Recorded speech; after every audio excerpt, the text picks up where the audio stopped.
Je voudrais qu'on parle simplement de l'affaire Boualem-Sansal, qui est aux oubliettes aujourd'hui. Et hier, il y a une prise de parole d'Antoine Gallimard, qui est l'éditeur, a priori. Oui, c'est l'éditeur c'est l'éditeur. Oui, c'est l'éditeur.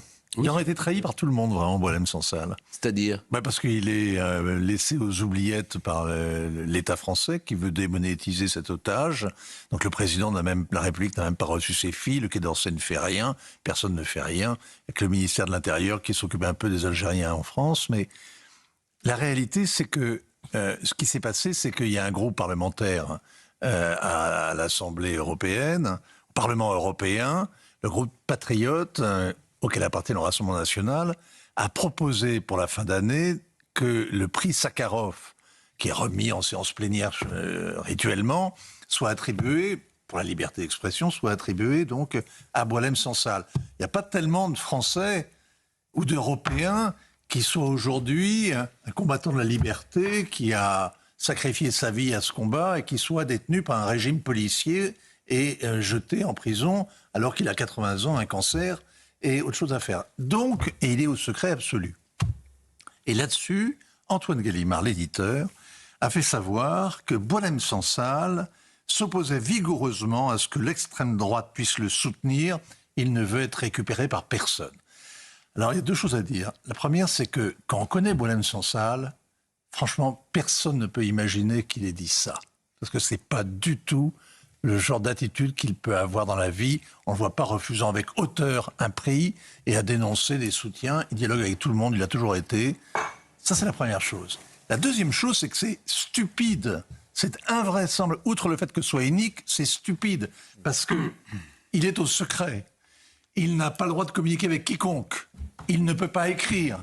La seule personne qui puisse lui rendre visite une fois tous les 15 jours, c'est sa femme, qui est retournée en Algérie, abandonnant les soins qu'elle suivait à Paris, pour être à ses côtés. La seule chose qui lui reste, c'est son couple. Et évidemment, il est surveillé H24, les autres prisonniers Donc ça veut dire l'évitent. quoi? Ça veut dire quoi? Qu'Antoine Gallimard a lâché Boualem-Sansal? C'est bidon. Non, Il y a pourquoi? un mois, attends, je finis juste, il y a 15 Oui. jours, juste d'un mot encore.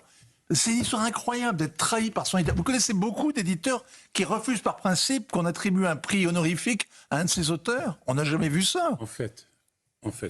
Richard Millet, alors je précise que vous avez beaucoup travaillé chez Antoine Gallimard et que vous avez été éjecté d'une manière assez scandaleuse parce que précisément Antoine Gallimard ne vous a pas soutenu. D'accord.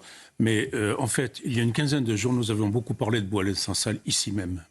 Et quelques jours après, j'ai vu dans Libération apparaître une tribune de Jean-Marie Laclaftine, qui est l'éditeur au sens américain du mot, c'est-à-dire celui qui s'occupe des manuscrits de Boualem-Sansal, disant qu'il ne fallait pas laisser aux mains de l'extrême droite ou de la réaction ou de la bolosphère cet écrivain.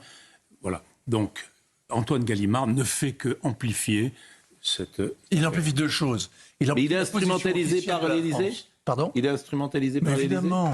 Mais Évidemment. Parce que l'Élysée, pour l'Élysée, pour le Quai d'Orsay, pour les autorités, pour la gauche bien pensante, il faut parler le moins possible de Boualem-Sansal. En fait, il est aux oubliettes et il faut l'oublier. Et ça évitera d'exaspérer la colère du régime algérien qui est déjà, on a beau lui baiser les babouches, il continue d'enrager. Donc, surtout, il faut faire profil bas. Premier point. Et deuxième point, il faut démonétiser cet otage. Et comme ça, on aura peut-être la chance de pouvoir récupérer son cadavre. Il a été condamné à 5 ans de prison, il a 80 ans, il a un cancer. Il est dans sa prison, il est vraiment aux oubliettes. Les autres détenus l'évitent. On leur a dit de l'éviter.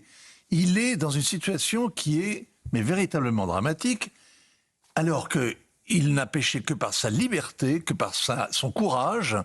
C'est vraiment un cas qui devrait rassembler tout le monde autour de lui. Et vous voyez, son propre éditeur qui lui plante un couteau dans le dos, en prenant en plus une posture vertueuse, l'extrême droite ne passera pas, etc. C'est tellement lamentable. dingue. C'est lamentable. Les bras vous en tombent.